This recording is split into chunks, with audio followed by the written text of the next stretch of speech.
আমরা যদি বর্তমান শিক্ষা ব্যবস্থা দেখি, আমাদের এন্ট্রান্স ইনস্টিটিউশনগুলোতে বিশেষ করে প্রাথমিক শিক্ষায় আমরা দেখছি যে ভর্তি প্রক্রিয়াতে আমাদের এখন দুইটা পদ্ধতি প্রচলিত ছিল। এডমিশন বাই মেরিট আগে প্রচলিত ছিল, এখন সেটা কনভার্ট হয়েছে এডমিশন বাই লটারির মাধ্যমে এখানে বাচ্চাদেরকে ভর্তি করা হয়। ফলত যেটা হয়েছে, ফিডার ইনস্টিটিউশনগুলোর শিক্ষার মান অনেক কমে গিয়েছে,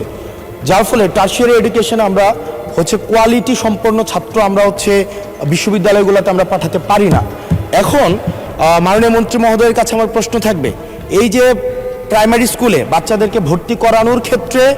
আমরা কি ভর্তি প্রক্রিয়াটা আমরা পরিবর্তন করব কি না, নাকি এই যে এডমিশন বাই লটারির মাধ্যমে আমরা নিব এবং মেরিটকে আমরা সবসময় দমায় রাখবো, নাম্বার 1। আর নাম্বার 2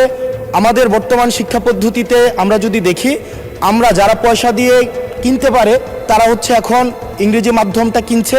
যারা পয়সা দিয়ে ইংরেজি মাধ্যম কিনতে পারে না তারাই কেবল আপনি যেই শিক্ষা পদ্ধতি আমাদের জন্য জনজীবনের জন্য আপনি চালু করেছেন সেটা আমরা কিনছি, আর যারা সেটাও কিনতে পারে না তারা মাদ্রাসা শিক্ষা পদ্ধতি কিনছে। আপনার কাছে প্রশ্ন